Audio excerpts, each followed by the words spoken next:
Please दोस्तों video को बिल्कुल भी स्किप ना करें। आपसे रिक्वेस्ट है कि वीडियो को एंड तक देखना, क्योंकि एंड में हम बात करेंगे कि किस तरह से एग्ज़ाम में आपके क्वेश्चंस आएंगे इस यूनिट से, और आपको उसका आंसर कितना लिखना है, कैसे लिखना है, कहाँ कौन से टॉपिक्स आपको उस आंसर्स में उस क्वेश्चन में डालने होंगे। फ्रेंड्स, ये थोड़ा सा इम्पॉर्टेंट है, इसलिए प्लीज़ इस वीडियो को बिना स्किप करे पूरा देखें, और मैं ये उम्मीद करता हूँ कि आप इस वीडियो को पूरा का पूरा देखेंगे। देखिए दोस्तों, अगर हमें मैकियावेली को अच्छे से समझना है तो उसके लिए हमें पहले एक हिस्टोरिकल बैकग्राउंड देखना पड़ेगा, एक हिस्टोरिकल पृष्ठभूमि देखनी पड़ेगी कि ऐतिहासिक रूप से क्या कंडीशन थी पहले और मैकियावेली का विचार किस तरह से सामने आया। तो प्लीज़ फ्रेंड्स, धैर्य के साथ इस वीडियो को पूरा देखें, आपको एंड तक सारे टॉपिक्स क्लियर हो जाएंगे। तो चलिए अपनी वीडियो को शुरू करते हैं। मध्य युग में व्यक्ति का जीवन एक स्थिर स्थिति के साथ बंधा था। मध्ययुगीन संस्थाओं और चिंतन के प्रभाव के साथ पश्चिमी संस्कृति में व्यक्ति को इस स्थिति से उबरने का अवसर मिला। कृषिदास के रूप में जो व्यक्ति सामंती बंधनों और दायित्वों से बंधा था, उसने उन बंधनों को तोड़ डाला। सौदागर ने यह अनुभव किया कि वह अपना व्यापार चलाने के लिए सामंती बंधनों से बंधा हुआ नहीं है, और एक नया उद्यमी अस्तित्व में आ गया जो सामंती प्रतिबंधों को चुनौती दे सकता था और अपनी सूझबूझ से अपने भाग्य का निर्माण कर सकता था। इस तरह प्रत्येक स्तर के मनुष्य ने व्यक्ति के रूप में अपने पृथक पृथक अस्तित्व को पहचानते हुए यह अनुभव किया कि वह अपनी स्वतंत्र इच्छा से अन्य व्यक्तियों के साथ अनुबंध यानी कि कॉन्ट्रैक्ट करके एक नए सामाजिक संबंध स्थापित कर सकता है। देखिए, यहाँ पर जो बातें हो रही हैं वो यूरोप के मध्य युग से संबंधित हैं। जो मेडाइवल पीरियड था उस समय का, तो वहाँ इंग्लैंड वगैरह, यूरोप वगैरह में जो मेडाइवल पीरियड था उस समय वहाँ पर सामंती व्यवस्था प्रचलित थी। उसमें जो मनुष्य का जीवन था वो स्थिर था। स्थिर का मतलब होता है वो उसमें बदलाव नहीं हो रहे थे। स्थिर था मतलब कोई व्यक्ति किसान था तो वो किसान ही बना रहता था, व्यापारी नहीं बन पाता था। कोई व्यापारी था तो उससे ज़्यादा आगे नहीं बढ़ पाता था। सामंतों के अंतर्गत सारी की सारी व्यवस्था स्थापित की गई थी। सबसे ऊपर राजा हुआ करते थे, फिर सामंत होते थे, फिर किसान वगैरह हुआ करते थे। इसके अलावा कुलीन वर्ग होता था। तो सामाजिक व्यवस्था निर्धारित की जा चुकी थी, जिससे कि सामान्य मनुष्य का जो जीवन था वो एक स्थिर था, वो बदलाव उसमें नहीं हो रहा था। और इसके अलावा धर्म से संबंधित बातों के तहत मनुष्यों को बांध कर रखा गया था। लेकिन धीरे धीरे जैसे जैसे मानवतावाद वगैरह का विचार सामने आया तो मनुष्य को पता चला कि हमारी खुद की एक अलग आइडेंटिटी है, हम एक व्यक्ति हैं। तो इस तरह से मनुष्यों ने अपने आप को सामंती बंधनों से स्वतंत्र किया। सौदागर स्वतंत्र रूप से व्यापार करना उन्होंने शुरू किया, जिससे वो उभर कर सामने आए। व्यक्ति का राजनीतिक जीवन पवित्र रोमन साम्राज्य के विस्तृत जाल से निकलकर राष्ट्र राज्य की छत्र छाया में आ गया। व्यक्ति की स्वतंत्रता के विचार ने उसके मन में धार्मिक संगठन के प्रति विद्रोह का साहस पैदा कर दिया। अब व्यक्ति के मन में धार्मिक रूढ़ियों के प्रति पहले जैसी आस्था नहीं रही, बल्कि वह वैज्ञानिक तथ्यों साइंटिफिक फैक्ट्स पर विश्वास करने की ओर प्रेरित हुआ। विज्ञान की उन्नति ने औद्योगिक क्रांति को जन्म दिया, जिससे नई सभ्यता और सामाजिक, आर्थिक, राजनीतिक संस्थाओं का विकास हुआ। तो कहने का मतलब यही है कि पुराने समय पे जो मध्य युग का जब शुरुआत होता है यूरोप में, तो हम देखते हैं कि सामंतवादी व्यवस्था प्रचलित थी। इसके अलावा धर्म का बहुत ज़्यादा बोलबाला था। जो पूरा यूरोप था, स्पेशली जो पश्चिमी यूरोप था, उसे पवित्र रोमन साम्राज्य के अंतर्गत बांध कर रखा गया था। मतलब जो चर्च हुआ करता था उसकी मान्यता बहुत ज़्यादा थी। धर्म के नाम पर देशों को, राज्यों को बांध कर रखा गया था। बहुत ज़्यादा धार्मिक रूढ़ियाँ थी, पुराने विचार बहुत ज़्यादा प्रचलित थे जो कि सही नहीं थे। बट धीरे धीरे जैसे जैसे आगे बढ़ा देश, मतलब टाइम बीतता गया, मानवतावाद वगैरह का विचार सामने आया, तो लोगों ने अब वैज्ञानिक तथ्यों पर विश्वास करना ज़्यादा पसंद किया। जो साइंटिफिक फैक्ट्स होते थे लोगों ने उस पर ज़्यादा ध्यान दिया, बल्कि धार्मिक रूढ़ियों को अब लोगों ने छोड़ दिया। धार्मिक जो अंधविश्वास थे उनको लोगों ने छोड़ दिया। इसके अलावा औद्योगिक क्रांति हुई, विज्ञान की उन्नति हुई, तो इससे एक नई सभ्यता पैदा हुई, एक नई सभ्यता सामने आई। एक समाज में एक नई सामाजिक, आर्थिक और राजनीतिक व्यवस्था सामने आई। मोटे तौर पर आधुनिक यूरोप का राजनीति चिंतन 16वीं शताब्दी से शुरू होता है। इसके विकास में पुनर्जागरण और धर्म सुधार का विशेष हाथ रहा है। पुनर्जागरण के मुख्य प्रतिनिधि और राष्ट्र राज्य के सिद्धांत के प्रवर्तक के नाते निकोलो मैकियावेली को पहला आधुनिक राजनीति विचारक माना जाता है। देखिए दोस्तों, अभी हमने थोड़ा सा समझा कि किस तरह से लोगों ने मानवतावादी विचारों की ओर अपना रुख किया, वैज्ञानिक तथ्यों पर ध्यान दिया। लोगों ने अब सामंती भेड़ियों को छोड़ दिया और लोग थोड़ा सा आगे बढ़े विचारों के क्षेत्र में। एक नई सामाजिक, आर्थिक और राजनीतिक व्यवस्था स्थापित हुई। इसी बीच अब हम समझ रहे हैं कि यूरोप में जो आधुनिक यूरोप है, आधुनिक यूरोप का जो राजनीतिक चिंतन है वो 16वीं शताब्दी से, 16th सेंचुरी से शुरू होता है। और इस जो ये विचार था नया राजनीतिक चिंतन का, वो किसकी वजह से होता है? वो होता है पुनर्जागरण और धर्म सुधार की वजह से। जो अभी हमने प्रोसेस पढ़ा था ना, वैज्ञानिक तथ्यों वगैरह पे लोगों ने ज़्यादा ध्यान दिया, तो ये पुनर्जागरण ही था। इसी बीच जो प्रमुख प्रवर्तक थे पुनर्जागरण के मुख्य प्रतिनिधि थे, राष्ट्र राज्य के जो सिद्धांत के प्रवर्तक थे वो थे निकोलो मैकियावेली।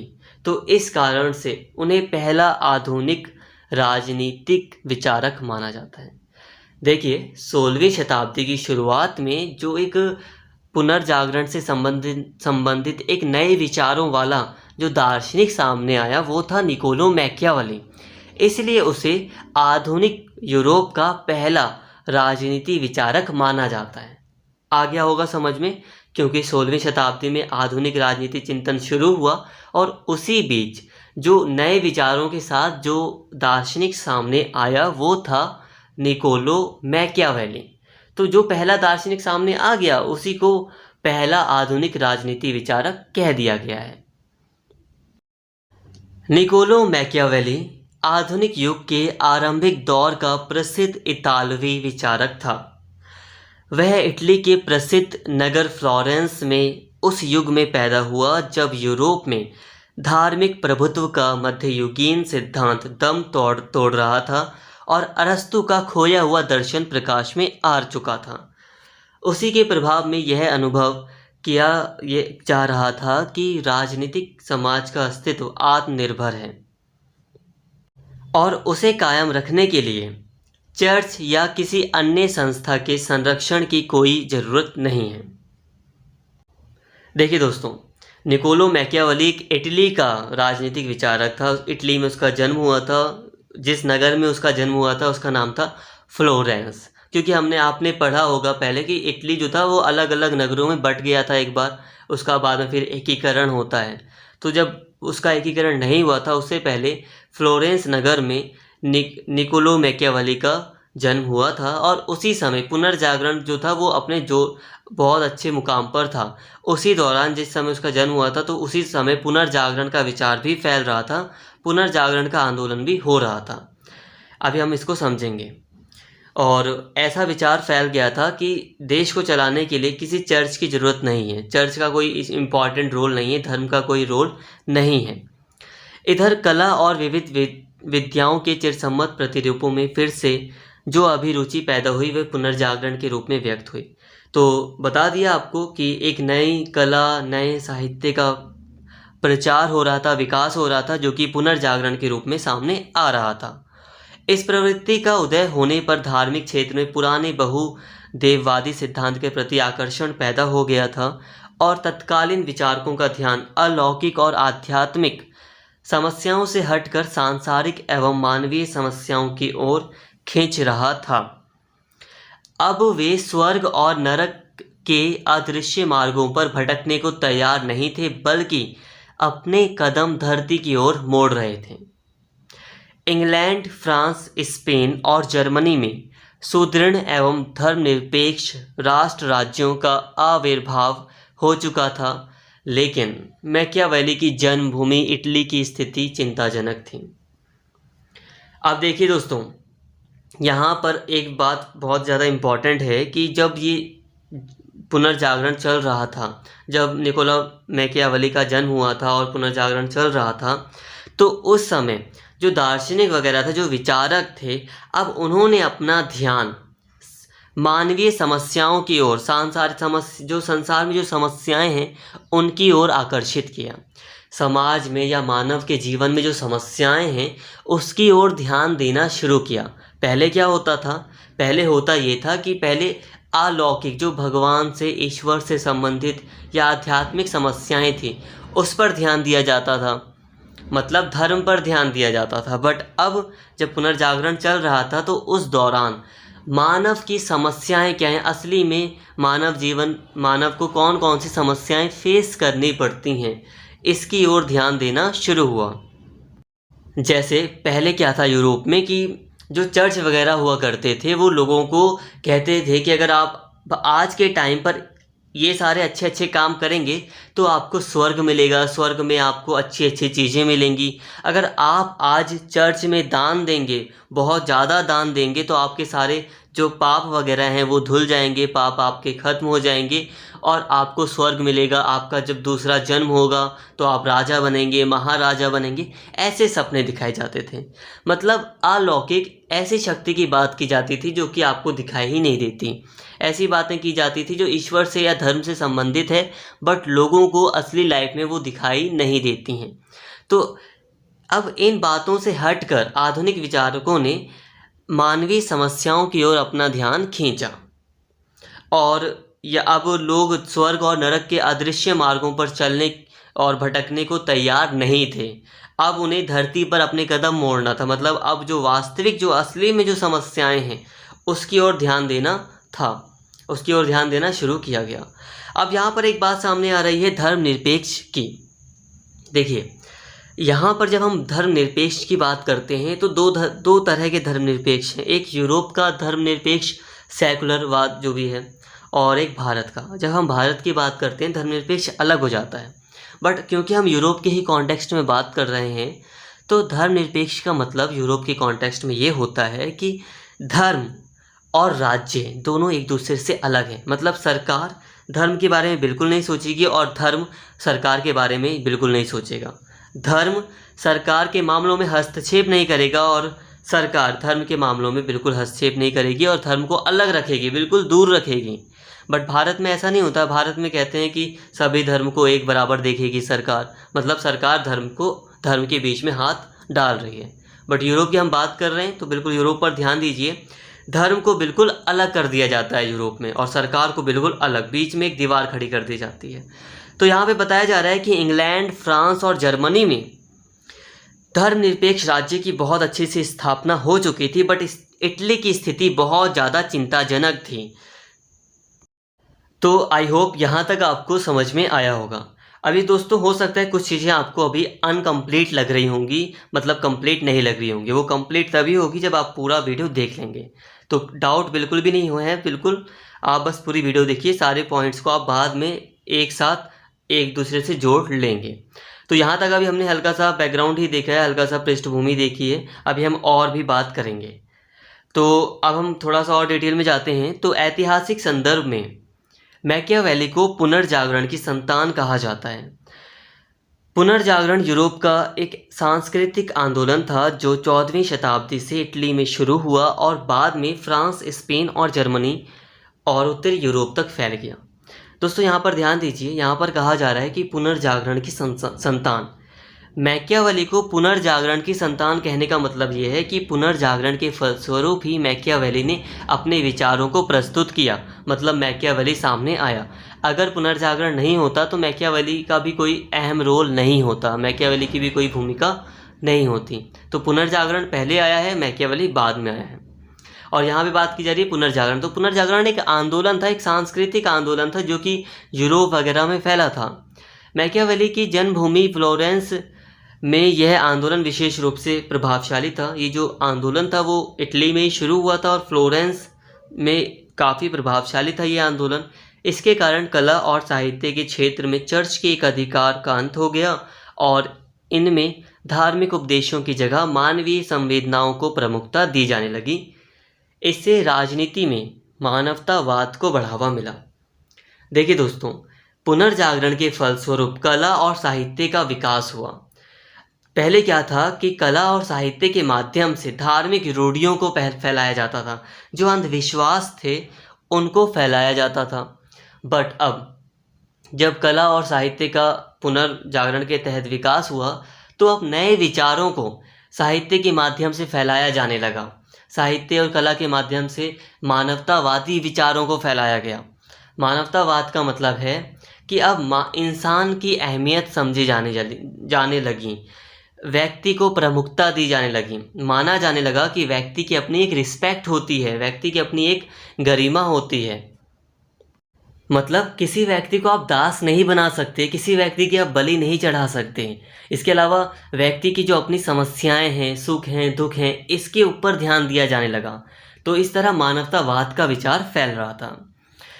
यह यूरोप के इतिहास में कला और साहित्य के पुनरुत्थान का युग था, जिस पर चिरसम्मत प्रतिरूपों की छाप दिखाई देती है। इसने मनुष्य की जीवन दृष्टि को एकदम बदल दिया, जिसका प्रभाव दार्शनिक, आर्थिक, वैज्ञानिक और तकनीकी क्षेत्रों में भी प्रकट हुआ। तो हम देख सकते हैं कि पुनर्जागरण का विकास फैला, मतलब पुनर्जागरण का विचार फैला और इससे कला और साहित्य का पुनरुत्थान हुआ, जिसके कारण कई सारे बदलाव देखने को मिले। अनेक ऐतिहासिक घटनाएं भी इसके साथ जुड़ गई, जिन्होंने परिवर्तन की गति को तेज कर दिया। कई घटनाएं हुई जिससे बहुत ज़्यादा परिवर्तन हुआ। इन घटनाओं में कुस्तुनतुनिया का पतन, छापे खाने का आविष्कार और अमेरिका की खोज विशेष रूप से उल्लेखनीय हैं। कुस्तुनतुनिया पर तुर्कों की विजय के कारण जो यूनानी विद्वान इटली भागकर आए थे, वे अपने साथ बहुत सारी प्राचीन पांडुलिपियां लाए थे। इनमें ऐसे भव्य विचार भरे थे जो मध्ययुगीन चिंतन प्रणाली के लिए एकदम नए थे। इनमें व्यक्ति की गरिमा को स्थापित किया गया था। तो देखिए दोस्तों, इसी दौरान कई सारी घटनाएं घटी थी, जैसे कि कुस्तुनतुनिया पर तुर्कों का अधिकार हो गया था। तो वहाँ से बहुत विद्वान लोग भागकर इटली आ गए थे, तो वो अपने साथ कई नए विचारों को लाए। तो इटली के लोगों के लिए बहुत ज़्यादा नए विचार, वो जो विचार थे वो नए थे, उन्होंने उसकी ओर ध्यान दिया और उसमें उन विचारों में व्यक्ति की गरिमा, व्यक्ति की रिस्पेक्ट की बात की गई थी, व्यक्ति की आइडेंटिटी की बात की गई थी। तो इससे लोगों का माइंड ब्रॉड हुआ। इन नए विचारों की स्वीकृति का एक महत्वपूर्ण कारण था नए सौदागर वर्ग का उदय, जिसने आर्थिक मामलों में व्यक्तिवाद को बढ़ावा दिया। यही संपन्न वर्ग आगे चलकर कला कौशल का संरक्षक बना, जिससे कला जगत में चर्च का एक अधिकार समाप्त हो गया। इसका परिणाम यह हुआ कि कलाकार आत्म अभिव्यक्ति के लिए स्वतंत्र हो गया और उसके सम्मान एवं संपदा में भी वृद्धि हुई। कला अब धार्मिक शिक्षाओं की अभिव्यक्ति का माध्यम नहीं रही, बल्कि मानवीय संवेदनाओं के अपार रस का स्रोत बन गई। देखिए दोस्तों, ये जो नए विचार का प्रसार था, अब वो कला और साहित्य के माध्यम से बहुत तेज़ी से हो रहा था। और जो ये नया विचार था, उसके तहत सौदागर वर्ग का, एक व्यापारिक वर्ग का उदय हुआ। और याद रखिए, व्यापारी वर्ग हमेशा ही नए विचारों को बढ़ावा देने की कोशिश करता है, क्योंकि वो चाहता है कि समाज में ज़्यादा से ज़्यादा लोगों को छूट मिले, क्योंकि जितनी ज़्यादा छूट होगी, परमिशन होगी, व्यापार उतना ही ज़्यादा बढ़ता है। अब धर्म के नाम पर कई बार व्यापार पर कई तरह के प्रतिबंध भी लग जाते हैं। लाइक अगर कोई शराब का व्यापार कर रहा है, मान लीजिए, वैसे तो गलत चीज़ है ये, तो धर्म के नाम पर उस पर रोक लग सकती है कि ये धर्म हमारा मान्यता नहीं देता कि कोई भी व्यक्ति शराब बेचे या शराब पिए, तो धर्म के नाम पर रोक लग जाएगी। बट जैसे जैसे धार्मिक रूढ़ियाँ खत्म होती हैं तो वैसे वैसे छूट मिलती है और व्यापारियों का तो फ़ायदा होता है कि उन्हें ज़्यादा से ज़्यादा प्रॉफिट होता है। तो इस समय तक यूरोप में बहुत ज़्यादा नए विचार फैल रहे थे। तो ये विचार था कि बहुत सारे दार्शनिक आ गए थे यूरोप में, कुस्तुनतुनिया का जब पतन हो गया था तब। इसके अलावा छापे खाने का आविष्कार हुआ था, जिसके कारण नए विचारों और नई अभिव्यक्तियों का प्रसार और भी तेज़ी से हो गया। कला और साहित्य, विज्ञान और प्रौद्योगिकी, सब ने इस युग में नए और सामाजिक राजनीतिक विचारों का विकास किया। कुल मिलाकर पुनर्जागरण ने धर्मनिरपेक्ष दृष्टिकोण को बढ़ावा दिया। टोटल कहा जाए तो पुनर्जागरण ने बढ़ावा दिया कि धर्म को राज्य से अलग रहना चाहिए, सरकार की राजनीति से अलग। पहले आपको याद होना चाहिए कि जो धर्म था वो यूरोप में जो राज्य थे, जो राजा वगैरह हुआ करते थे, उसमें बहुत ज़्यादा दखल देता था। जो रोम का जो पोप होता था वो अपने आप को अपनी सर्वोच्च स्थिति दिखाने की कोशिश करता था, मतलब कि हम सर्वोच्च हैं। इसी के चलते युद्ध भी हुआ था, वेस्टफेलिया की संधि भी हुई थी, आपको याद होगा।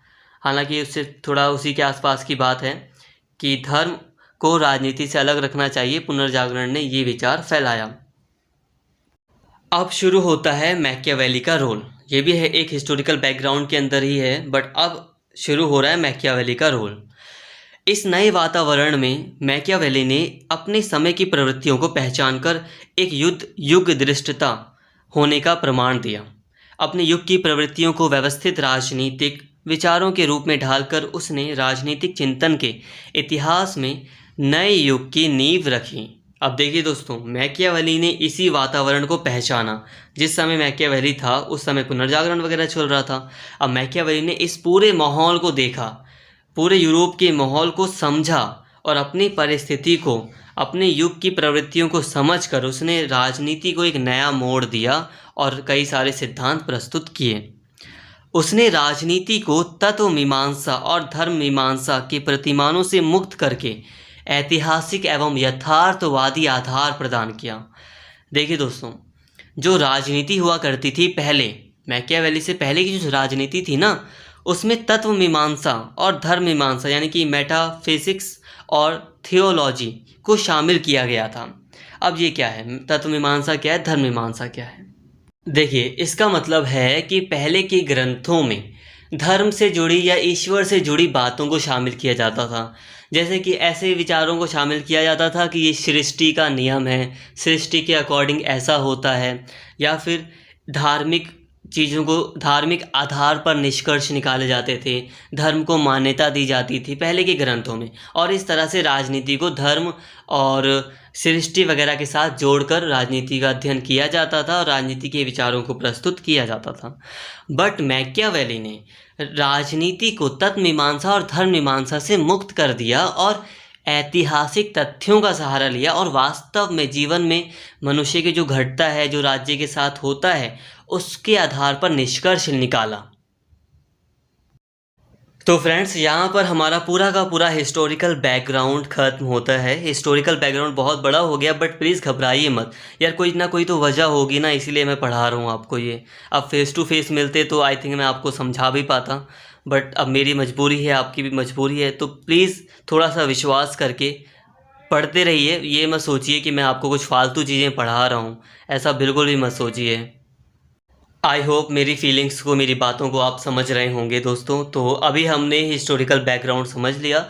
हिस्टोरिकल बैकग्राउंड में हमने एक परिस्थिति को देखा, एक माहौल को देखा जो यूरोप में चल रहा था, मध्य युग में चल रहा था। यहाँ पे डायरेक्टली नहीं बोल रहा यूरोप में, बट मध्य युग में उस टाइम पर चल रहा था। 16वीं शताब्दी के आसपास जब पुनर्जागरण आया था, पुनर्जागरण आंदोलन चल रहा था, तो कुछ ऐसे विचार, ऐसा माहौल था यूरोप में कि मानवतावादी विचारों का प्रसार हो रहा था और जो धार्मिक रूढ़ियाँ थी वो खत्म हो रही थी। अब लोग नए विचारों की तरफ जा रहे थे और अपना एक जो व्यक्ति होता है, व्यक्ति का विचार वो बढ़ रहा था।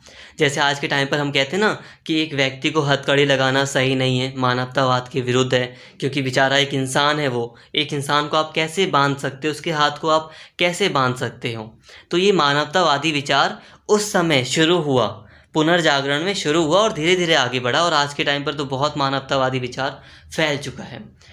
ठीक है, तो यहाँ तक हमने एक हिस्टोरिकल बैकग्राउंड देखा और ये ऐसी परिस्थिति थी जिसमें मैकियावेली ने समझा कि यहाँ पर हमें कुछ अलग करने की ज़रूरत है, कुछ नई सिद्धांतों की ज़रूरत है। इसके अलावा इस बैकग्राउंड में हमने थोड़ा सा ये भी देखा कि जो इटली था, इटली की जो हालत थी वो बहुत ज़्यादा ख़राब थी। इटली कई टुकड़ों में बटा हुआ था। तो फ्रेंड्स, यहाँ तक समझने के बाद अब हम आगे बढ़ते हैं। अब हमारा एक टॉपिक आता है राजनीति और नीति शास्त्र का अलगाव। देखिए, कई बार इस टॉपिक को लेकर क्वेश्चन किसी भी तरह से आ सकता है कि मैकियावेली ने नैतिकता के बारे में क्या विचार रखे हैं, राजनीति से संबंधित और नैतिकता से संबंधित विचारों को बताइए, या उसने किस तरह से इनका अलगाव किया है। क्वेश्चन कैसे भी बन जाता है, बट इस टॉपिक को अब हम समझते हैं। इसमें हम जितनी भी बातें करेंगे वो सारी की सारी बातें आपको जानना ज़रूरी हैं। इसके साथ ही दोस्तों कुछ बातें ना रिपीट हो जाती हैं। मैकियावेली के साथ कुछ बातें रिपीट हो जाएंगी तो घबराइए मत। रिपीटेड बातें मुझे बोलनी ज़रूरी हैं, इसलिए मैं रिपीटेड बातें भी थोड़ा सा बोल रहा हूँ। मैकियावेली को अपने विस्तृत अनुभव से यह विश्वास हो गया कि राष्ट्र राज्य को संगठित करने के लिए पूर्ण राजतंत्र का रास्ता सबसे प्रभावशाली सिद्ध होगा। अब मैकियावेली ने अपने अनुभवों को देखा और उसे विश्वास हुआ कि अगर हम चाहते हैं कि राष्ट्र राज्य है, नेशन स्टेट है, वो एक संगठित रूप से एकजुट होकर रह सके, उसके लिए पूर्ण राजतंत्र का होना बहुत ज़रूरी है। यहाँ पर वो मोनार्की का, एब्सोल्यूट मोनार्की का समर्थन कर रहा है। मैकियावेली को इन दिनों अपने देश फ्लोरेंस गणराज्य के उच्चतम राजनयिक पदों पर कार्य करने का अवसर मिला। वह फ्रांस, जर्मनी और स्पेन में निरंकुश तंत्र की कार्यक्षमता से बहुत प्रभावित हुआ। उसने अनुभव किया कि चाहे धार्मिक संस्थाओं के प्रशासन का क्षेत्र हो या धर्मनिरपेक्ष राज्य के प्रशासन का, दोनों जगह सुदृढ़ व्यक्ति ही कार्यकुशलता का प्रमाण दे सकता है। इसलिए वह पूर्ण सत्तावाद का प्रबल समर्थक बन गया। उसकी कृतियों के अंतर्गत इसका हमें बहुत ज़्यादा उदाहरण मिलता है, इसका प्रमाण हमें मिलता है। देखिए दोस्तों, मैकियावेली ने अपने अनुभवों के आधार पर ये पाया कि अगर किसी राष्ट्र राज्य को संगठित रहना है तो उसके लिए पूर्ण राजतंत्र ही सबसे ज़्यादा सही है। मैकियावेली फ्लोरेंस में रहता था, बट उसे फ्लोरेंस के अंतर्गत कुछ राजनयिक पदों को, कुछ जो राजनेता के जो पद होते हैं उस पर उसे कार्य करने का मौका मिला, जिसके अंतर्गत उसने दूसरे देशों की राजनीति को समझा। उसने देखा कि फ्रांस में एक निरंकुश शासन है, वहाँ पर पूर्ण राजतंत्र है। जर्मनी में, स्पेन में राजतंत्र बहुत ज़्यादा प्रभावशाली है और यहाँ पर काफ़ी अच्छी व्यवस्था है। तो वो यहाँ के निरंकुश तंत्र से प्रभावित हुआ। समझ रहे हो, निरंकुश तंत्र में जहाँ पर राजा ही सब कुछ होता है, शासक ही सब कुछ होता है, शासक के हाथ में ही सब कुछ होता है, जनता की कोई वैल्यू नहीं होती। तो वो इससे प्रभावित हुआ, उसको ये बातें अच्छी लगी, इसलिए उसने पूर्ण सत्तावाद का पूरा समर्थन किया। मैकियावेली ने अपने युग में अपने देश की दुर्दशा का विश्लेषण करते हुए यह अनुभव किया कि सिद्धांतः गणतंत्रीय शासन प्रणाली सर्वोत्तम और वर्णनीय है, परंतु उसकी सफलता के लिए सच्चे, सच्चरित्र और देशभक्त नागरिकों की आवश्यकता है।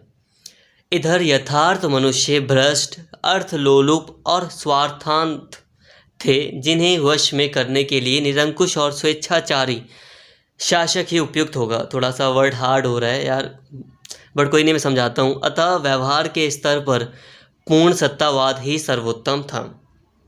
देखिए दोस्तों, मैकियावेली ने अपने समय की, अपने देश की दुर्दशा को देखा, अपने देश को देखा। यार देखो, मेरा जो देश है वो, उसकी क्या हालत है। मतलब इटली हम जान सकते हैं कई टुकड़ों में बढ़ चुका था इटली उस समय, जिस समय मैकियावेली बात कर रहा है। तो उसने कहा, देखो, जो गणतंत्रीय शासन है, जो रिपब्लिकन सिस्टम है, जो लोकतंत्रीय शासन है, वो अच्छा है, अपने आप में बहुत अच्छा है, सबसे अच्छा है। पर लेकिन अगर हम चाहते हैं कि गणतंत्रीय शासन, रिपब्लिकन सिस्टम सफलता के साथ चले, तो उसके लिए हमें अच्छे नागरिकों की ज़रूरत पड़ेगी। हमारे नागरिक सच्चे होने चाहिए, उनका कैरेक्टर अच्छा होना चाहिए, देशभक्ति होनी चाहिए उनके अंदर, तब तो गणतंत्रीय शासन चल जाएगा। वैसे गणतंत्रीय शासन का मतलब होता है जहाँ का राजा या शासक जनता के द्वारा चुना जाता हो, सबसे सर्वोच्च व्यक्ति जनता के द्वारा चुना जाता है। तो यहाँ तक समझ में आ गया। दूसरी ओर उसने कहा, देखिए, लेकिन जो आज के टाइम की जो इंसान है, वो अपने युग की बात करे, जो कह रहा है कि जो असली, अगर हम बात करें, हकीकत की बात करें, तो वास्तविक जीवन में जो लोग हैं वो बहुत भ्रष्ट हैं, वो लालची हैं, वो स्वार्थी हैं। तो उनके लिए अगर हम उन्हें वश में करना चाहते हैं तो उनके लिए निरंकुश और स्वेच्छाचारी शासक ही सबसे अच्छा होगा। मतलब जैसे को तैसा। अगर लोग भ्रष्ट हैं, नागरिक बेकार हैं, स्वार्थी हैं, तो उसके लिए ऐसा राजा चाहिए जो निरंकुश हो, जो बिल्कुल भी जनता की इच्छा पर ध्यान ना दे, अपने अकॉर्डिंग सारे फैसले ले और पूरी सत्ता अपने हाथों में रखे। वही राजा या वही शासन प्रणाली अच्छी होगी। इसी तरह सिद्धांततः शासक को निष्कपट, सच्चरित्र और बात का धनी होना चाहिए, लेकिन व्यवहारतः ना तो कोई मनुष्य इन गुणों से संपन्न हो सकता है, ना ही इनके सहारे स्वार्थी और कृतघ्न लोगों पर शासन ही कर सकता है। इसलिए शासक को साधारण नैतिकता के बंधनों से मुक्त रहकर राज्य के परिरक्षण पर ही, प्रिजर्वेशन ऑफ द स्टेट पर ही ध्यान केंद्रित करना चाहिए। देखिए दोस्तों, मैकियावेली कह रहा है कि अगर हम सिद्धांत की बात करें, थ्योरी की बात करें, तो एक राजा कैसा होना चाहिए? एक राजा अच्छा होना चाहिए। उसके अंदर कपट की भावना नहीं होनी चाहिए, धोखाधड़ी वाली भावना नहीं होनी चाहिए।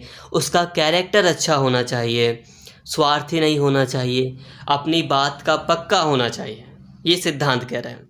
लेकिन कह रहा है कि असली, साथ में ये भी कह रहा है कि असली में ऐसा कोई भी मनुष्य होता ही नहीं है। असली जीवन में ऐसा कोई मनुष्य होता ही नहीं है। अगर है भी कोई मनुष्य और वो शासक बन जाता है, कोई अच्छा मनुष्य है और अगर वो शासक बन जाता है, तो इन गुणों के तहत वो बेकार लोगों को कंट्रोल में नहीं कर पाएगा। अब मान लीजिए, मैं जो भी बोल रहा हूँ वो मैकियावेली बोल रहा है। तो मैकियावेली बोल रहा है कि मान लीजिए कि एक शासक है जो बहुत अच्छे चरित्र का है, अपनी बात का धनी है, बहुत ज़्यादा अच्छा है। तो क्या, तो वो जो स्वार्थी लोग हैं, जो भ्रष्ट लोग हैं, उनको कंट्रोल नहीं कर पाएगा। इसलिए मैकियावेली सलाह दे रहा है कि हर शासक को नैतिकता की भावना से मुक्त रहकर राज्य की सुरक्षा पर ध्यान देना चाहिए।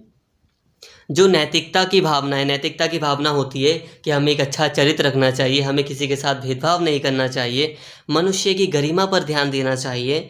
तो ये जो नैतिकता की भावना है, शासक को इस भावना को छोड़ देना चाहिए और अपने राज्य की रक्षा के लिए जो करना पड़े वो करना चाहिए। ये कह रहा है मैकियावेली। तो यहाँ पर हमारा ये टॉपिक खत्म होता है। ठीक है, तो नैतिकता को लेकर कई बार एग्जाम में क्वेश्चन आता है कि नैतिकता को लेकर मैकियावेली के क्या विचार थे, कि राजा की नैतिकता कैसी होनी चाहिए। तो आप बता देना, नैतिकता को वो कह रहा था कि नैतिकता को, राजा को नैतिकता से मुक्त ही रहना चाहिए। बट इसे आप बनाकर लिखेंगे, डिटेल में लिखेंगे, उसमें आप हिस्टोरिकल बैकग्राउंड भी डाल देना, इसकी जो भी मैंने बातें बताई इस टॉपिक की वो सारी बातें डाल देना। ठीक है, अब हम दूसरा टॉपिक देखते हैं।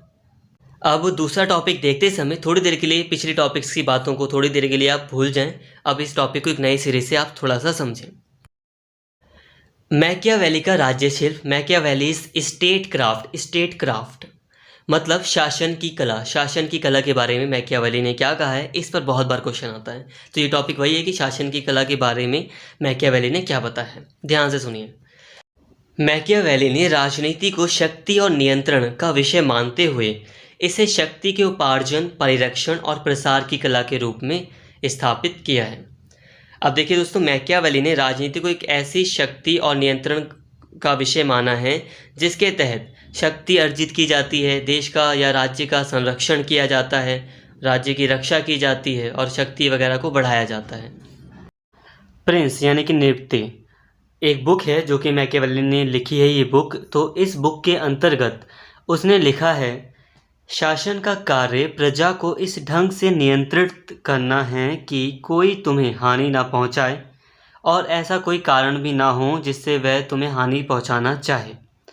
उसने पहल यह घोषणा की कि राजनीति का सर्वोच्च लक्ष्य सार्वजनिक उपयोगिता है, अर्थात इसका सरोकार समुदाय की सुरक्षा और कल्याण से होता है, किसी लोकोत्तर साध्य लक्ष्य की सिद्धि के लिए नहीं। देखिए दोस्तों, यहाँ पर एक बात ये कह रहा है मैकियावेली कि शासन का कार्य ये है कि वो इस ढंग से अपनी प्रजा को नियंत्रित करता है कि कोई किसी को हानि ना पहुँचा पाए। अब मान लीजिए कि कोई किसी को हानि पहुँचाना चाहता है तो उसके पीछे कोई रीज़न होगा, कोई कारण होगा।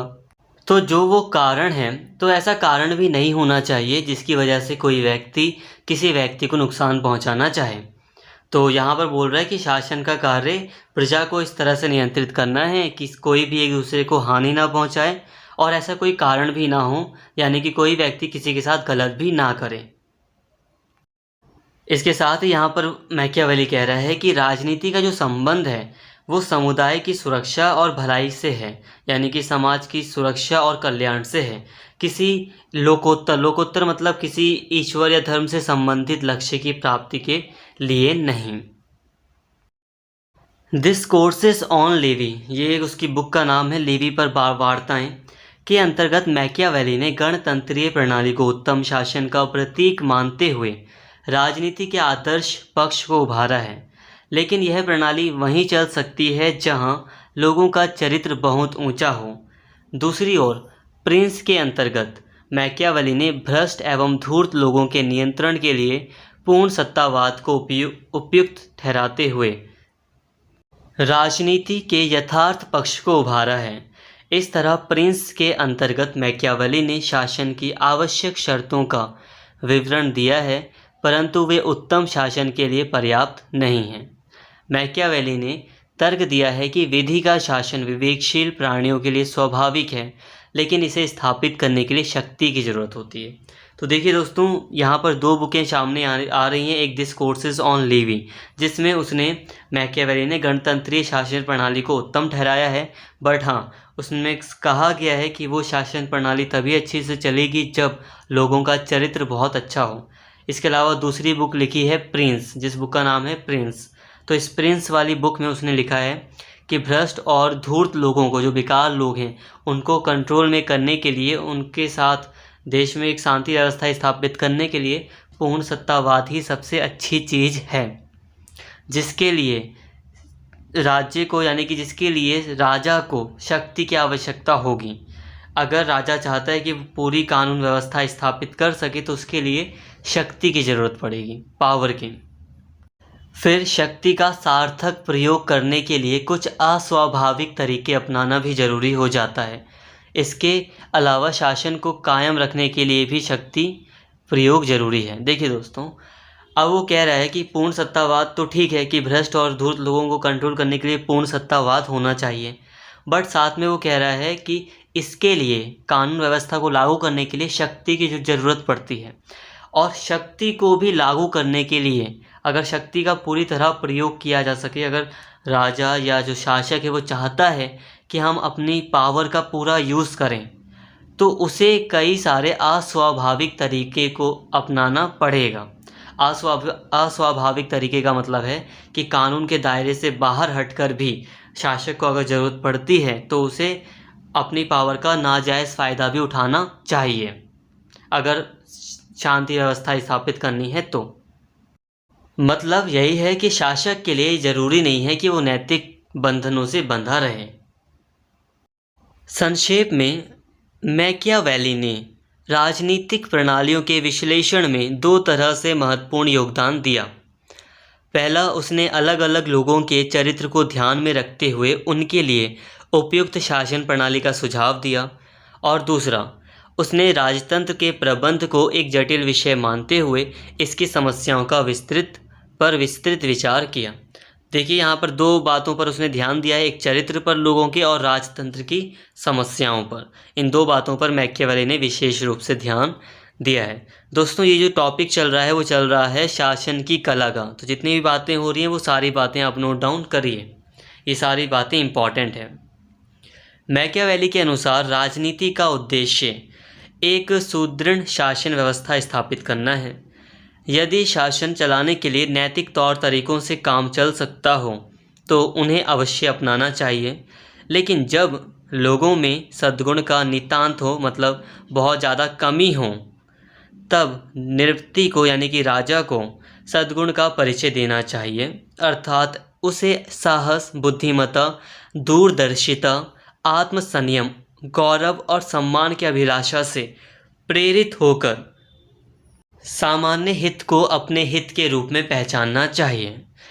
देखिए दोस्तों, यहाँ पर जो मैकियावेली है वो अपनी बात को दोबारा रिपीट कर रहा है कि राजनीति का जो मेन उद्देश्य होता है, वो कह रहा है कि राजनीति का जो मेन उद्देश्य है वो है कि एक अच्छी शासन व्यवस्था स्थापित की जाए राज्य में।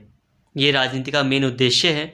और ऐसा करने में अगर नैतिक तौर तरीक़ों को से काम चल जाता है, नैतिक चीज़ों से काम चल जाता है, मोरल वैल्यूज़, अगर यहाँ पर मोरल वैल्यूज़ से काम चल जाता है तो ठीक है, राजा को मोरल वैल्यूज़ अपनानी चाहिए, नैतिक भावना से काम करना चाहिए, कोई दिक्कत नहीं है।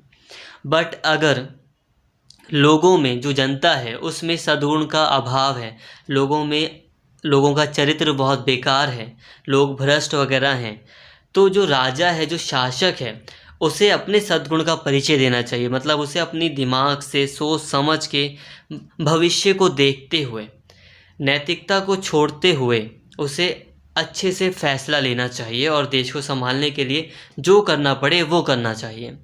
मतलब अगर राजा सोचे कि नहीं, ये वाला जो काम है वो नैतिक भावना के विरुद्ध होगा, मैं ये वाला निर्णय नहीं ले सकता, तो मैकियावेली कह रहा है ये ज़रूरी नहीं है। अगर देश की भलाई के लिए कोई बेकार निर्णय भी लेना पड़े, नैतिकता को छोड़ना भी पड़े, तो नैतिकता को छोड़ दो। तो राजा का जो ये गुण होगा, शासक का जो ये गुण होगा, यही गुण उसे कुशल शासन व्यवस्था स्थापित करने की क्षमता प्रदान करेंगे।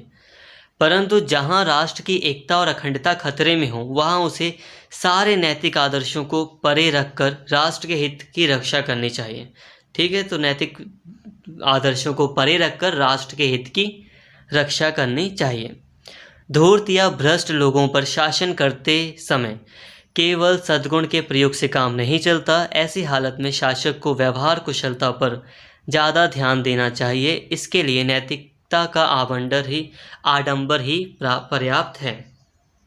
आई थिंक यहाँ तक आपको ये टॉपिक क्लियर हो गया होगा, ज़्यादा हार्ड नहीं था, यहाँ तक क्लियर हो गया होगा। अब इसी टॉपिक में हम थोड़ा और आगे बढ़ रहे हैं।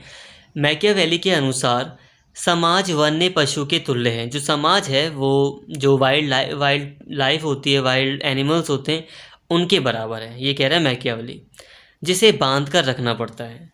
जब तक कोई शासक लोगों के मन में दंड का भय पैदा नहीं करता, तब तक लोग मिलजुल कर रहने या काम करने को तैयार नहीं होते। यदि लोगों को खुला छोड़ दें तो वे अपने मतभेदों के कारण कभी संगठित नहीं होंगे। इसलिए उन्हें संगठित करने के लिए किसी शक्तिशाली राजा या शासक को उन पर अपना शासन स्थापित कर देना चाहिए। तो यहाँ पर मैकियावेली कह रहा है कि जो लोग होते हैं, जो समाज है, वो फॉरेस्ट की तरह है, वो वाइल्ड लाइफ की तरह है। अगर उसको कंट्रोल करके नहीं रखा जाएगा तो वो अनियंत्रित हो जाएगा। तो इसलिए मैकियावेली कह रहा है जो शासक है उसे अपनी जनता को थोड़ा सा दंड का भय दिखाना चाहिए, और भय जब होगा तभी लोग संगठित होकर रहेंगे। ये मैकियावेली कह रहा है। भ्रष्ट लोगों को शासन के सूत्र में बांधने के लिए मैकियावेली ने प्रबुद्ध निरीशंस तंत्र का समर्थन किया। उसने लिखा है कि शासक को साधारण मनुष्य से अलग होना चाहिए। अपनी बात को स्पष्ट करने के लिए उसने यूनानी पौराणिक कथाओं के एक प्रसिद्ध चरित्र नराशव का दृष्टांत दिया। उसका शरीर घोड़े का होता है, परंतु उसकी गर्दन पर मनुष्य का सिर लगा होता है। नराश्व की तरह शासक के चरित्र में भी अनेक प्राणियों के गुण का संयोग अपेक्षित है। देखिए दोस्तों, यहाँ पर मैकियावेली समझा रहा है शासक को कि जो भ्रष्ट लोग होते हैं, जो भ्रष्ट जनता होती है, अगर हमें उसे शासन के अंदर बांध कर रखना है तो उसके लिए मैकियावेली ने निरीशंस तंत्र यानी कि निरंकुश तंत्र का समर्थन किया है। निरंकुश तंत्र का मतलब पता है, जहाँ पर जनता की बिल्कुल भी सुनी नहीं जाती है। राजा का निर्णय, शासक का निर्णय ही सब कुछ होता है। इसके लिए उसने अपनी बात का समर्थन देने के लिए उसने एक पुरानी कथा वगैरह है उसका उदाहरण दिया। उसने एक नराश्व का उदाहरण दिया, जिसका जो शरीर था वो आधे जानवर का था और आधे इंसान का था। तो उसका उदाहरण देते हुए मैकियावेली ने कहा कि इसी तरह शासक के चरित्र में भी, कैरेक्टर में भी कई प्राणियों के गुण होने चाहिए। मतलब जानवरों के गुण भी होने चाहिए, इंसान के गुण भी होने चाहिए। अब इसी के चलते मैकियावेली कहता है कि शासक को शरीर से शेर की तरह ताकतवर होना चाहिए, परंतु दिमाग से लोमड़ी की तरह धूर्त होना चाहिए। जो चालाकी है वो लोमड़ी की होनी चाहिए और जो ताकत है वो शेर की होनी चाहिए एक शासक में। इस तरह कुशल नृपति यानी कि राजा को अपने अंदर शेर और लोमड़ी दोनों के गुण पैदा करने चाहिए। शेर बहुत बहादुर होता है, लेकिन वह फंदे में फंस जाने पर बाहर नहीं निकल पाता। लोमड़ी बहुत चालाक होती है, परंतु वह भेड़ियों से अपने आप को नहीं बचा पाती। नृपति को, राजा को फंदे से बाहर निकलने के लिए लोमड़ी जैसा चतुर होना चाहिए और भेड़ियों को भगाने के लिए शेर जैसा बहादुर होना चाहिए। तो मैकियावेली का ये सिद्धांत है, ये इम्पॉर्टेंट है। मैकियावेली ने शासक के ये जो गुण बताए ये बहुत फेमस है कि एक शासक में शेर और लोमड़ी दोनों के गुण होने चाहिए। यदि सब मनुष्य चरित्रवान होते तो नृपति को ऐसी कोई चाल चलने की ज़रूरत नहीं थी। देखो, अगर सभी लोग अच्छे होते तो जो राजा है उसे ऐसी कोई चालाकी करने की ज़रूरत नहीं थी, पर क्योंकि मनुष्य साधारणतः कृतघ्न होता है, मतलब बेकार होता है, सनकी होता है, बहुत ज़्यादा चालाक होता है, डरपोक होता है, लालची होता है, इसलिए उनके मन में भय पैदा करके उन्हें वश में करना चाहिए, प्रेम जगाकर नहीं। अब यहाँ पर एक और बात बोल रहा है, प्रेम जो होता है वो क्षणिक होता है, बहुत कम समय के लिए होता है, भय चिरस्थायी होता है। फिर जो लोग स्वभाव से लालची हैं, उनके लिए प्रेम वैसे भी निरर्थक है।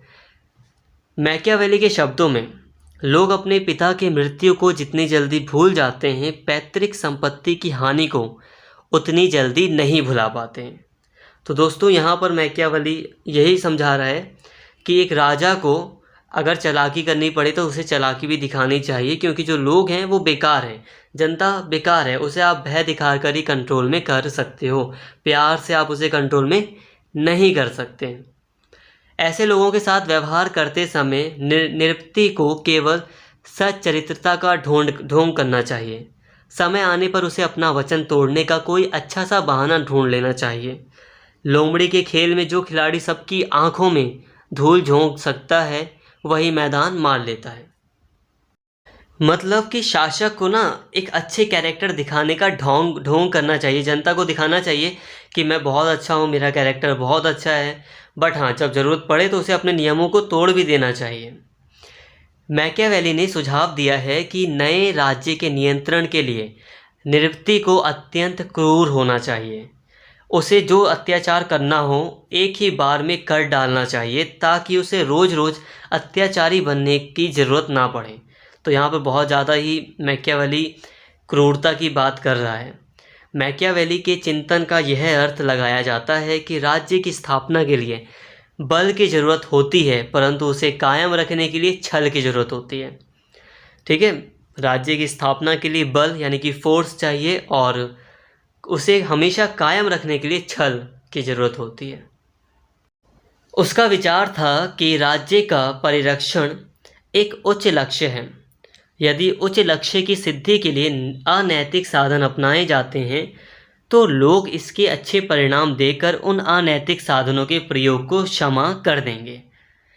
मतलब मैकियावेली मानता है, उसके अनुसार जो राज्य है, राज्य की रक्षा करना, राज्य को कायम रखना, इससे बड़ा कोई लक्ष्य ही नहीं हो सकता किसी भी राजा का, किसी भी शासक का या समाज का। सबसे बड़ा लक्ष्य यही है, और इस लक्ष्य की प्राप्ति के लिए अगर कोई अनैतिक चीज़ भी की जाती है तो ये गलत नहीं होगी।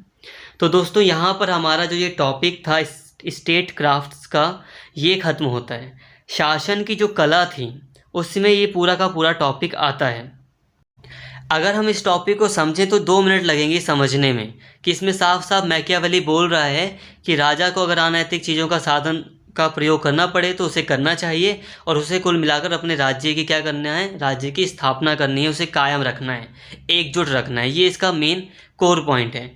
बट क्योंकि हमें जब हम आंसर राइटिंग करते हैं तो उसमें हमें कई पेज लिखना पड़ता है, उसी के लिए मैंने जो नोट्स हैं वो डिटेल में आपको प्रोवाइड किए हैं। ये पूरे की पूरे नोट्स काफ़ी ऑथेंटिक हैं और अभी वीडियो ख़त्म नहीं हुई है। तो कई बार डायरेक्टली पूछ लिया जाता है कि मैकियावेली ने शासन प्रणालियों का वर्गीकरण किस प्रकार से किया है। तो इसमें ज़्यादा डिटेल में नहीं बताऊंगा क्योंकि ऑलरेडी मैंने इसे समझा दिया है। आपको यहाँ पर ये चार्ट दिख रहा होगा, तो इस चार्ट में आपको समझ में आ रहा है कि जो सबसे अच्छा रूप है वो गणतंत्र है, और जो वर्तमान जो वास्तविक जो रूप है वो है राजतंत्र। तो राजतंत्र कब चाहिए, जब भ्रष्ट लोग हों, और गणतंत्र तब होता है जब सच्चरित्र लोग हों। तो गणतंत्र और राजतंत्र, इन 2 शासन प्रणालियों में इसने शासन प्रणालियों को बांटा है तो इसे आप डिटेल में अपने आप बनाकर लिख देंगे, क्योंकि आपने काफ़ी कुछ ऑलरेडी पढ़ लिया है। वैसे इस पे कोई खास क्वेश्चन आता नहीं है, बट मुझे बताना था, मैंने इसको बता दिया। दोस्तों अभी हम कई बातें करेंगे, बट उससे पहले थोड़ा सा मैकियावेली के सिद्धांतों के बारे में थोड़ी सी कुछ बातें कर लेते हैं। इंपॉर्टेंट है ये वाली चीज़ें भी, तो अभी थोड़ा सा आप ये समझ लो, ये एक अलग टॉपिक होने वाला है। मैकियावेली की आधुनिकता का सबसे प्रमुख लक्षण है ऐतिहासिक विधि का प्रयोग। देखिए दोस्तों, मैकियावेली के जो सिद्धांत है उसका जो सबसे बड़ी जो विशेषता है उसकी वो है ऐतिहासिक विधि का प्रयोग। हिस्टोरिकल मेथड का उसने प्रयोग किया है। मध्ययुगीन चिंतन में ईसाई धर्म की प्रधानता थी, इसलिए उसमें किसी बात की प्रामाणिकता ईश्वरीय आदेशों, रूढ़ियों और परंपराओं इत्यादि के आधार पर सिद्ध की जाती थी। मैकियावेली ने इस पद्धति को तिलांजलि देकर पुनर्जागरण की चेतना के अनुरूप राजनीति के अध्ययन की नई परंपरा स्थापित की। इसे उसने मानव व्यवहार के प्रतिमानों के संदर्भ में रखकर देखा। देखिए दोस्तों, पहले क्या था, ईश्वरीय आदेशों और जो पुरानी रूढ़ियाँ थी, पुराने रीति रिवाज थे, परंपरा थे, उसके आधार पर अपनी किसी बात को, जो दार्शनिक थे, अपनी बात को सिद्ध करने की कोशिश करते थे। यूरोप की बात हो रही है, तो जो मध्ययुगीन चिंतन थे उसमें ईसाई धर्म की प्रधानता थी, तो धर्म से जुड़ी चीज़ों के अंतर्गत ही जो दार्शनिक थे वो अपनी बात को सत्यापित करने की कोशिश करते थे। यही सब मेथड वो प्रयोग भी करते थे जो पुराने लगातार परंपरा से चला आ रहा था। बट मैकियावेली ने इन मेथड्स को हमें हटा दिया, इन मेथड्स को हटा दिया, और इसके अलावा इसके बाद उसने देखा कि पुनर्जागरण में अलग परिस्थिति है, तो अपनी पुनर्जागरण की स्थिति को देखते हुए, राजनीति को समझते हुए उसने मानव व्यवहार पर काफ़ी ध्यान दिया। उसने सबसे पहले ऐतिहासिक तथ्यों के आधार पर अपनी धारणाओं का निर्माण किया और अपनी मान्यताओं को व्यावहारिक अनुभव के आधार पर सिद्ध करने की कोशिश की। मैकियावेली यह मानता था कि अतीत के इतिहास को परखने से ही हमें वर्तमान और भविष्य की समस्याओं की कुंजी मिल सकती है। तो दोस्तों, आप समझ पा रहे होंगे मैं क्या कह रहा हूँ कि मैकियावेली ने अपने अध्ययन में ऐतिहासिक विधि का प्रयोग किया, हिस्टोरिकल मेथड का प्रयोग किया। पहले क्या होता था, इस तत्व मीमांसा या धर्म मीमांसा का प्रयोग होता था राजनीतिक अध्ययन वगैरह में। धर्म से जुड़ी मान्यताओं को के आधार पर या परंपरा के आधार पर बात को सिद्ध करने की कोशिश की जाती थी। बट नहीं, मैकियावेली ने कहा कि हम इतिहास का उदाहरण लेंगे। जैसे कि इतिहास में मान लो 500 साल पहले, 100 साल पहले किसी राज्य में ये घटना घटी थी, तो वो जो घटना घटी थी वो कोई कल्पना तो नहीं थी, वो तो इतिहास तो एक तरह से असली चीज़ होती है। तो उस असली चीज़ का उदाहरण देते हुए उसने अपने बातों को साबित करने की कोशिश की।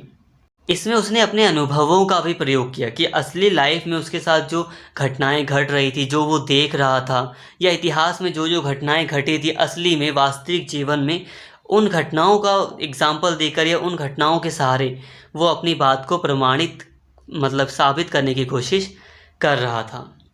वैसे यहाँ पर एक बात ध्यान देने वाली है कि जो ये हिस्टोरिकल मेथड का प्रयोग है वो मैकियावेली ज़रूरी नहीं है कि मैकियावेली ने ही सबसे पहले इस मेथड का प्रयोग किया। आपने अरस्तू वाला चैप्टर पढ़ा होगा, मैंने एक बार पढ़ाया था आपको अरस्तू का चैप्टर, पहले 3rd सेमेस्टर में आई थिंक। तो मैंने उसमें बताया था कि अरस्तू ने अपने शिष्यों से कहा था कि जाओ अलग अलग जो सिटी स्टेट्स हैं वहाँ 158 जो सिटी स्टेट्स थे, वहाँ 158 सिटी स्टेट्स के संविधानों के इतिवृत्त उन्होंने कलेक्ट करवाए थे। जो अरस्तू था उसने 158 संविधानों के इतिवृत्त इकट्ठे किए थे। एक तरह से उसने ऐतिहासिक विधि की शुरुआत कर दी थी। बट फिर भी अरस्तू मैकियावेली में काफ़ी अंतर है, तो हम मैकियावेली को अभी पढ़ रहे हैं। बट मैं फिर भी आपको एक बार बता रहा था कि अरस्तू ने भी ऐतिहासिक विधि का थोड़ा प्रयोग किया था। अब इसके बाद बात करते हैं दूसरे लक्षण की, दूसरी क्या बात विशेषता थी मैकियावेली के सिद्धांतों में। तो मैकियावेली को आधुनिक राजनीति सिद्धांत का जनक मानने का दूसरा कारण है राष्ट्र राज्य का विचार। जिन दिनों मैकियावेली ने अपना चिंतन प्रस्तुत किया उन दिनों इंग्लैंड, फ्रांस, जर्मनी इत्यादि में राष्ट्र राज्यों का उदय हो चुका था, लेकिन इटली जो था वो अभी भी कई टुकड़ों में बटा था। इटली को एकीकरण की प्रेरणा देने की और उसकी नई पहचान स्थापित करने के उद्देश्य से मैकियावेली ने एक राष्ट्र एक राज्य का सिद्धांत रखा। तो मैकियावेली के आधुनिक सिद्धांतों की सबसे बड़ी विशेषता थी कि उसने राष्ट्र राज्य का विचार सामने रखा। देखिए दोस्तों, पहले क्या था ना यूरोप में कि कोई भी राष्ट्र राज्य नहीं हुआ करते थे। किसी भी देश की जो बाउंड्रीज़ वगैरह थी वो डिसाइडेड नहीं थी। सब कुछ पवित्र रोमन साम्राज्य में, जो हॉली रोमन एम्पायर था, उसके अंडर में था। जो पोप होता था वो सबसे बड़ा व्यक्ति माना जाता था, और जो राज्य थे उसकी अहमियत कुछ ज़्यादा नहीं थी। बट धीरे धीरे इंग्लैंड वगैरह यानी कि जर्मनी, फ्रांस में राष्ट्र राज्यों का उदय हो चुका था, और इन्हीं सब की प्रेरणा से मैकियावेली ने जब राजनीति को समझा तो वो समझ गया और उसने राष्ट्र राज्य का एक नया विचार सामने रखा। एक्चुअली जिस टाइम पर मैकियावेली ये सिद्धांत वगैरह विचार सामने रख रहा था, उस समय जो इटली प्रायद्वीप था, जो इटली था, वो कई छोटे छोटे राज्यों में बटा हुआ था, कई स्वतंत्र राज्यों में बटा हुआ था। और ये जो स्वतंत्र राज्य थे वो आपस में लड़ते रहते थे। तो जो मैकियावेली था वो देशभक्ति की भावना से प्रेरित था। वो चाहता था कि मेरा देश एकजुट हो जाए, इसीलिए वो अपने देश से की परिस्थिति से प्रभावित होकर ही वो ऐसे विचार प्रस्तुत कर रहा था। आप मेरी बात समझ पा रहे होंगे। आखिर उसने राष्ट्र राज्य का विचार सामने क्यों रखा? क्योंकि उसको लगा ना कि मेरे देश में तो सबसे बड़ी प्रॉब्लम यही है कि मेरा देश जो है वो विखंडित है, उसके एकीकरण की ज़रूरत है। इसके अलावा जो उसने अभी विचार रखा था कि राजा जो है वो क्रूर होना चाहिए या पूर्ण राजतंत्र होना चाहिए, तो इसका रीज़न भी यही था। उसने अपनी परिस्थिति देखी थी कि यहाँ के जो लोग हैं वो भ्रष्ट हैं, जिसके कारण देश हमारा विखंडित है। तो इसीलिए वो अपने विचार पेश कर रहा था। एक सच्चे देशभक्त की तरह मैकियावेली ने अनुभव किया कि अपने देश को अव्यवस्था और असुरक्षा की दुखद स्थिति से मुक्ति दिलाने का एक ही रास्ता है। छोटे छोटे स्वतंत्र राज्यों के अस्तित्व को समाप्त करके संपूर्ण देश पर एक छत्र शासन की स्थापना कर दी जाए। इसी उद्देश्य की पूर्ति के लिए मैकियावेली ने राष्ट्र राज्य के सिद्धांत को बढ़ावा दिया। तो दोस्तों, यहाँ पर मैकियावेली के बारे में दो बातें इंपॉर्टेंट है। उसने ऐतिहासिक विधि का प्रयोग किया और राष्ट्र राज्य का विचार सामने रखा, जो इसके कारण हम उसको जानते हैं, उसकी विचारों को बहुत ज़्यादा अहमियत देते हैं। दोस्तों, अब हम बात करते हैं हमारे लास्ट टॉपिक की, जो कि है समालोचना यानी कि कंक्लूज़न। ये टॉपिक बहुत ज़्यादा इम्पॉर्टेंट है। ये आपको बताएगा इस पूरे चैप्टर का, मैकियावेली के सभी विचारों का कंक्लूज़न देगा आपको। मैकियावेली ने उच्च लक्ष्य की प्राप्ति के लिए अनैतिक साधनों के प्रयोग को क्षमा करने योग्य ठहराया है। उसने कहा था ना कि हमारा लक्ष्य है एक अच्छे राज्य की स्थापना करना, जिसे उसने उच्च लक्ष्य कहा है। ऐसा कहते समय उसने कहा था कि अनैतिक साधनों का भी अगर प्रयोग किया जाता है तो वो क्षमा करने योग्य है। यह एक खतरनाक रास्ता है। ध्यान से देखिए, जो मैकियावेली ने जो ये रास्ता बताया है अनैतिक साधनों के प्रयोग का, ये एक खतरनाक रास्ता है। यदि एक बार उत्तम लक्ष्य की सिद्धि के लिए अनुचित या अनैतिक साधनों के प्रयोग की छूट दे दी जाती है तो अनैतिक लक्ष्यों की पूर्ति का रास्ता खुलने में देर नहीं लगती। आज के राजनीतिज्ञ केवल संकट के समय या भ्रष्ट लोगों पर शासन करने की कला सीखने के लिए मैकियावेली की सूझबूझ से तो फ़ायदा उठा सकते हैं, लेकिन जब लोगों का चरित्र निर्माण करके, जब लोगों का चरित्र अच्छा हो जाएगा, सामाजिक पुनर्निर्माण का रास्ता अपनाना हो, तब वह हमें केवल गुमराह कर सकता है। यही कारण है कि मैकियावेली को शैतान का शागिर्द, डेविल्स डिसिपल और तानाशाहों का उस्ताद कहा जाता है, क्योंकि मैकियावेली ने कह दिया कि अनैतिक साधनों का प्रयोग कीजिए। पर आपको पता ही है कि हो सकता है ना कि लोगों का चरित्र एक दिन सुधर जाए, बट जब चरित्र सुधर जाएगा तब क्या होगा, तो उसने कुछ खास बताया नहीं है। और अगर एक बार किसी को मौका मिल जाए अनुचित काम करने का, तो उसका बहुत ज़्यादा नाजायज़ फ़ायदा उठाता है। इसीलिए उसे मैकियावेली को शैतान का शागिर्द भी कहा गया या तानाशाहों का उस्ताद कहा जाता है। मैकियावेली ने जिस तरह राजनीति को नीति शास्त्र से पृथक कर दिया, उससे पाश्चात्य जगत में एक नई प्रवृत्ति का जन्म हुआ जो राजनीति और कूटनीति पर छा गई। अंतर्राष्ट्रीय राजनीति के क्षेत्र में यह एक दुर्भाग्यपूर्ण मोड़ था। दोस्तों, मैकियावेली ने क्या किया, मैकियावेली ने राजनीति को नीति शास्त्र से अलग कर दिया।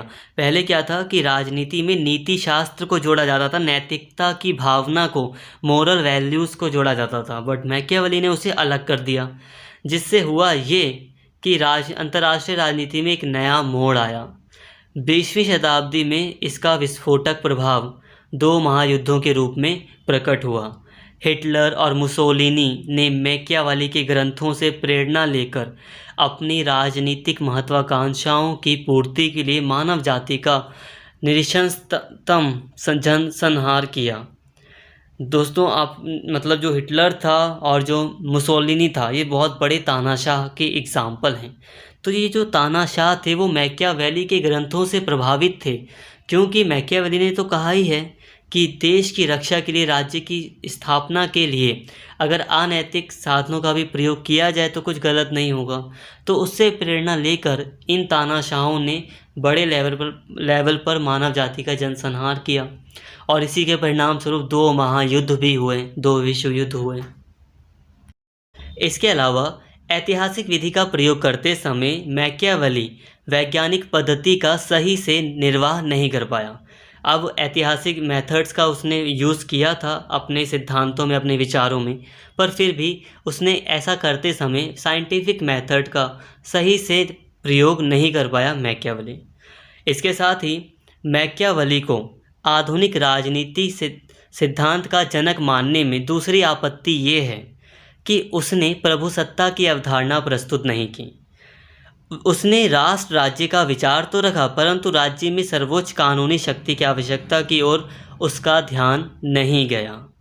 राज्य की जो प्रभुसत्ता होगी, कॉन्सेप्ट ऑफ सॉवरेनिटी, उसका सिद्धांत उसने प्रस्तुत नहीं किया। मैकियावेली के प्रशंसक यह तर्क देते हैं कि वह एक महान देशभक्त था जो अपने देश के हित को सबसे ऊपर रखता था। राष्ट्र की सुदृढ़ता के हित में उसने नैतिक तटस्थता का दृष्टिकोण अपनाया, जिसे दुर्भाग्यवश नैतिकता विरोधी दृष्टिकोण समझ लिया गया। तो कुछ उसके समर्थक हैं जो उसका समर्थन भी करते हैं। वो कहते हैं कि वो एक देशभक्त था और देश को अपने बचाने के लिए उसने ये सारी बातें की। कुछ भी हो, मैकियावेली ने शासक को शक्तिशाली बनाने पर ही सारा ध्यान केंद्रित किया। शासक ही शक्ति और चरित्र को संयत कैसे रखा जाए, अब शासक की जो शक्ति होगी, जो कैरेक्टर होगा, उसको संयत कैसे रखा जाए, मतलब हमेशा के लिए सही कैसा रखा जाए, इसकी चिंता उसने नहीं की। दूसरे शब्दों में, उसके विचारों के अंतर्गत संविधानवाद का कोई संकेत ढूंढने की कोई गुंजाइश नहीं है। देखिए दोस्तों, उसने राजा को बिल्कुल भी बांध कर नहीं रखा। उसने ये डिसाइड नहीं किया कि हो सकता है, उसने ये नहीं सोचा कि भविष्य में हो सकता है ना कि शासक जो है वो कभी भी, भले ही लोग अच्छे बन जाएं, बट शासक कभी भी अपने आप को ना सुधारे, वो नाजायज़ फ़ायदा उठाए अपनी शक्ति का, वो अनैतिक तरीक़ों का यूज़ करता ही जाए। तो अगर वो अनलिमिटेड अगर ये करता ही जाता है तो इस पर उसने ध्यान नहीं दिया। उसने संविधानवाद की तो बात ही नहीं की। उसने बात ही नहीं की कि कोई देश के लिए संविधान भी होना चाहिए, राजा उस संविधान से बंधा हो, ऐसी कोई उसने बात नहीं की। इसके अलावा मैकियावेली का लक्ष्य शासन की कला का वर्णन करना था, राज्य के सिद्धांत का निरूपण करना नहीं। राज्य कैसा होना चाहिए वो ये नहीं बता रहा था, वो बता रहा था कि किस तरह से सरकार को चलाया जाना चाहिए, शासन की क्या कला होगी वो ये बता रहा है मैकियावेली। तो ये भी इसकी एक कमी है। इस तरह मैकियावेली राज्य की अवधारणा को मध्य युग के अंधेरे से उजाले में तो ले आया, लेकिन उसके संपूर्ण रूप को उजागर नहीं कर पाया। आधुनिक राजनीतिक विचारों का केंद्र बिंदु है प्रभुसत्ता का विचार। प्रभुसत्ता की परिभाषा, प्रभुसत्ता की मर्यादाएं, प्रभुसत्ता के पक्ष और विपक्ष में दी जाने वाली युक्तियां, राजनीतिक दायित्व और व्यक्तिगत स्वतंत्रता में सामंजस्य की समस्या, ऐसे विचार हैं जो आधुनिक राजनीति चिंतन के आधार तत्व हैं, परंतु इनके कोई संकेत मैकियावेली की रचनाओं में हमें नहीं मिलते हैं, रचनाओं में नहीं खोजे जा सकते। राजनीतिक विचारों के इतिहास में प्रभुसत्ता के सिद्धांत का निरूपण पहल विचारक जॉन बोंदा ने किया, जिसे आगे थॉमस हॉब्स और जॉन जाक रूसो ने विकसित किया। इसलिए हम मैकियावेली को पहला आधुनिक राजनीति विचारक तो मान सकते हैं, लेकिन उसे आधुनिक राजनीतिक चिंतन का जनक मानना युक्तियुक्त नहीं होगा। मतलब दोस्तों, हम कह तो सकते हैं कि हाँ, वो पहला व्यक्ति था, पहला विचारक था जो सामने आया, आधुनिक विचारक था, वो मान सकते हैं पहला आधुनिक विचारक था, बट उसे आधुनिक राजनीतिक चिंतन का जनक नहीं मान सकते, क्योंकि उसने कई सारे सिद्धांतों का वर्णन नहीं किया है। कुछ भी हो, मैकियावेली के राजनीतिक विचार अव्यवस्था और आंतरिक संघर्ष से पीड़ित देश के तात्कालिक उपचार के लिए ही उपयुक्त हो सकते हैं, सदा सर्वदा के लिए नहीं। उसने मानवता के लिए किसी शाश्वत मार्ग का संकेत नहीं दिया है। उसका दर्शन अधूरा है, और जब अधूरे ज्ञान का सहारा लिया जाता है तो वह खतरनाक सिद्ध होता है। यही कारण है कि यूरोपीय राजनीति पर मैकियावेली के विचारों का अस्वस्थ प्रभाव ही पड़ा। देखिए दोस्तों, यहाँ पर साफ साफ बताया जा रहा है, जैसा कि अभी हमने मैकियावेली को पढ़ लिया तो हम खुद भी समझ सकते हैं कि मैकियावेली के जो विचार हैं वो उस देश के लिए सही हो सकते हैं जिस देश में गृह युद्ध वगैरह चल रहा हो, जिस देश की आंतरिक व्यवस्था अच्छे से ना चल रही हो, आंतरिक संघर्ष चल रहा हो, जैसे कि पहले इटली में चल रहा था। तो अगर वैसा ही किसी देश में हाल है तो उस संकट से निपटने के लिए मैकियावेली के विचार का फ़ायदा उठाया जा सकता है, और मैकियावेली के विचार के तहत एक अच्छी व्यवस्था स्थापित करने की कोशिश की जा सकती है। लेकिन मैकियावेली के विचार हमेशा के लिए सही नहीं हैं, सदा सर्वदा के लिए ये उपयुक्त नहीं होंगे। और इसका हम परिणाम देख सकते हैं कि यूरोप की राजनीति पर इसका गहरा परिणाम पड़ा था। हिटलर, मुसोलिनी ये एग्ज़ाम्पल हैं कि उन्होंने मैकियावेली के विचारों से प्रेरणा लेकर ही विश्व युद्ध को बढ़ावा दिया था, तानाशाही को बढ़ावा दिया था, जिसका यूरोप की राजनीति तथा विश्व की राजनीति पर एक अस्वस्थ प्रभाव पड़ा। राजनीति सिद्धांत का उद्देश्य तो उन सिद्धांतों का अन्वेषण करना है जो राज्य के अस्तित्व को सार्थक कर सकें। मैकियावेली की दृष्टि में राज्य का गौरव बढ़ाना ही सबसे बड़ा लक्ष्य है, इसके आगे कोई लक्ष्य नहीं रह जाता। अतः उसका दृष्टिकोण बहुत संकीर्ण है। राज्य को नैतिकता और धर्म से पृथक रखने की धुन में वह अनैतिक और अधार्मिक हो गया है, इसमें संदेह नहीं। देखिए दोस्तों, उसका मेन उद्देश्य था कि हम अपने राज्य की, अपने देश के गौरव को बढ़ाएं, उसके सम्मान को बढ़ाकर रखें। ऐसा करने के लिए हमें जो कुछ करना पड़े, अनैतिक साधन अपनाने पड़ें, अधार्मिक साधन अपनाने पड़ें तो अपनाने चाहिए, जो कि सही नहीं है। ये चीज़ें दर्शाती हैं कि उसका जो दृष्टिकोण था वो बहुत ही संकीर्ण था, बहुत ही छोटी दृष्टि वाला था। और यदि वर्तमान विश्व को अपने अभिशापों से मुक्ति का मार्ग ढूंढना है तो उसे, यानी कि विश्व को, महर्षि टॉल्स्टॉय और महात्मा गांधी से मार्गदर्शन प्राप्त करना चाहिए, मैकियावेली से नहीं। टॉल्स्टॉय एक महान व्यक्ति थे, जैसे कि एक महात्मा गांधी है। महात्मा गांधी तो बहुत ज़्यादा ही महान व्यक्ति माने जाते हैं। इनके जो सिद्धांत हैं वो, उनसे आप परिचित ऑलरेडी हैं। बट अगर हम महर्षि टॉल्स्टॉय की बात करें तो ये एक महान साहित्यकार थे, राइटर थे, रशिया के थे। ये बौद्ध और हिंदू धर्म से प्रभावित हुए थे, शांति के विचार से प्रभावित थे, तो इन्होंने भी शांति की बात की थी। तो वही कहा जा रहा है कि वर्तमान विश्व को अगर सही रास्ते पर चलना है, आगे बढ़ना है, तो उसे इनके विचारों से मार्गदर्शन प्राप्त करना चाहिए, ना कि मैकियावेली के विचारों से। तो दोस्तों, यहाँ तक हमने मैकियावेली के बारे में सारी बातें कर ली, इसके सारे सिद्धांतों को सब कुछ समझ लिया। बट इन सभी चीज़ों को समझने के बाद अब हम बात करते हैं क्वेश्चन की, कि आपके जो 5th सेमेस्टर के एग्ज़ाम होंगे उसमें किस तरह का क्वेश्चन आएगा और आपको कैसे आंसर लिखना है। तो अगर आप पूरे चैप्टर को समझ गए हैं तो अब हम देखते हैं क्वेश्चन को। अगर हम क्वेश्चन की बात करें तो क्वेश्चन, अगर हम लास्ट ईयर के क्वेश्चन को देखें जो पहले क्वेश्चन आ चुके हैं, तो पहला क्वेश्चन है यहाँ पे, नैतिकता और शासन कला पर मैकियावेली के विचारों की विवेचना कीजिए। ये प्रीवियस ईयर्स के पेपर में मैकियावेली से रिलेटेड एक क्वेश्चन आया है। अब इसमें आप क्या लिखेंगे? अब जितना भी मैंने पढ़ाया बहुत कन्फ्यूजिंग है, आप क्या लिखेंगे इसमें? तो दोस्तों, मैंने आपको एक टॉपिक पढ़ाया था, नैतिकता और राजनीति का पृथक्करण, अलगाव, राजनीति और नीति शास्त्र का अलगाव। तो उस टॉपिक को आप इसमें लिखेंगे। इस क्वेश्चन में उस टॉपिक को लिखने के बाद आपको मैंने शासन कला वाला टॉपिक पढ़ाया था, स्टेट्स क्राफ्ट वाला टॉपिक पढ़ाया था उसको भी आप इसी में डालेंगे। और इतना सब कुछ डालने के बाद आप इसमें थोड़ा सा समालोचना वगैरह डाल के अपना आंसर कंप्लीट कर लेंगे। इसके अलावा एग्ज़ाम में क्वेश्चन आता है कि मैकियावेली राजनीति को शासन कला के रूप में समझता है, उसके राजनीति की इस संकल्पना की सीमाओं की विवेचना कीजिए। तो दोस्तों पहले आपको उसकी राजनीतिक शासन की कला का जो टॉपिक है वो इस आंसर में क्वेश्चन में डालना पड़ेगा।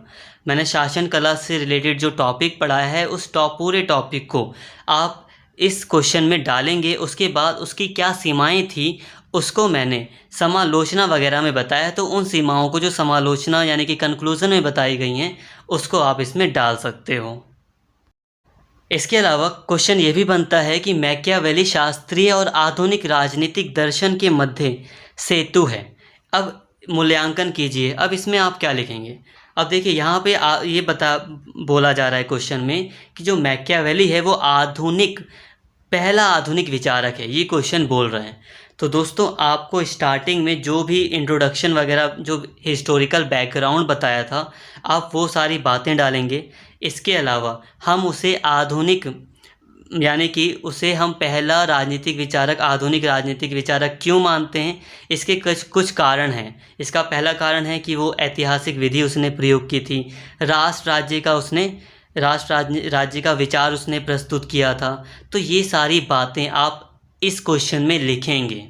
इसके अलावा आप समालोचना वगैरह को भी थोड़ा बहुत डाल सकते हो कि वही पहला एक ऐसा राजनीतिक विचारक था जिसने तत्व मीमांसा, धर्म मीमांसा यानी कि धार्मिक रूढ़ियों वगैरह को अपने सिद्धांतों में शामिल नहीं किया, इसलिए हम उसे एक पहला